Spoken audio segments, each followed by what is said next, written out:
What's up? I'm Bagel, and today we're going to be doing a cooking lesson on how to make water.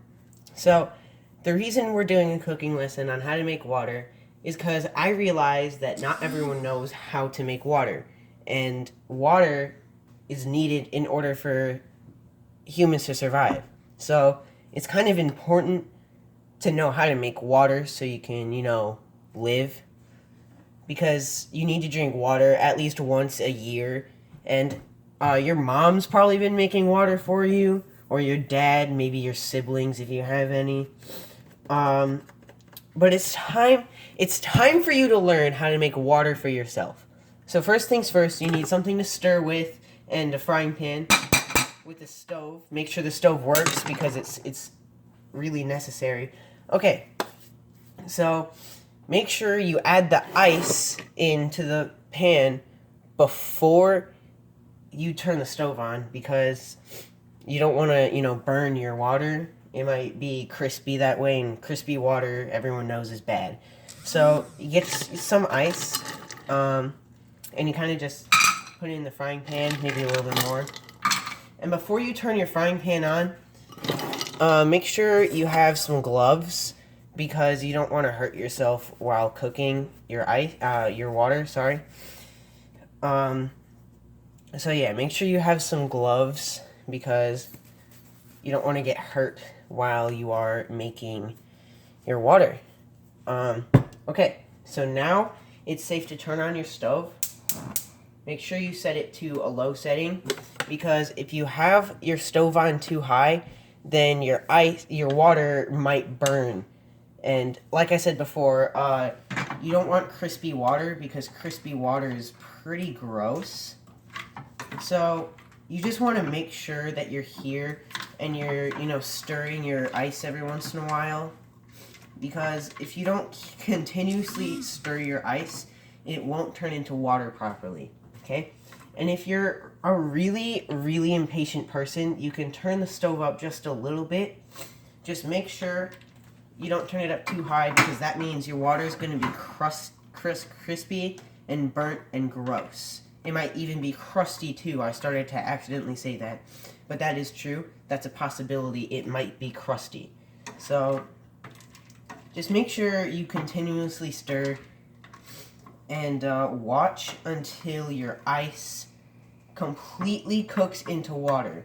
And you have to keep cooking even a little bit after that, because if you don't, then your ice won't be cooked. Your water won't be cooked all the way, and that means you can give someone salmonella if they drink your water. So make sure your water is cooked all the way. See, like, if you look now, I have little bits of ice in here still, so you want to make sure you leave it on the stove, okay? Now, all my ice looks like it is cooked. So you can turn the stove off, okay?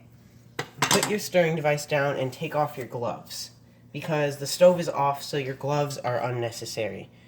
So next you need a bowl, right? So you take your water and you very carefully pour it into the bowl.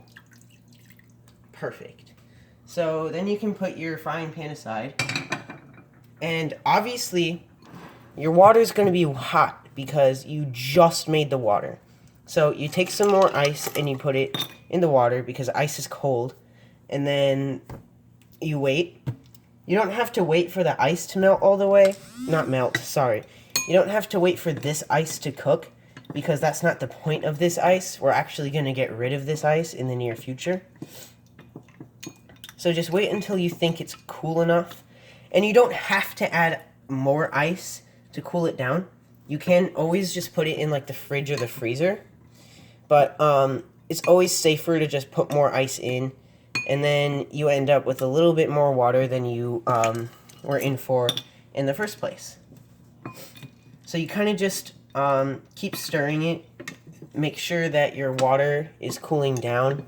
And yeah, once it stops steaming and you're okay putting your hand near the water, you can get a glass and a strainer. Make sure you have a strainer. It's necessary. So then you very carefully pour your water through the strainer into the glass. And that's to get out all of the raw ice. And then you can put that aside. You're probably going to spill unless you're a nerd and you're using like a funnel, or you're just a nerd and you don't miss. So make sure you wipe everything up, because water that is not contained in any sort of containment at all can actually be highly toxic to humans and dogs. So make sure that you wipe it all up. And now you have your water and it's ready to drink. Delicious. Thank you for watching this video, and enjoy making water.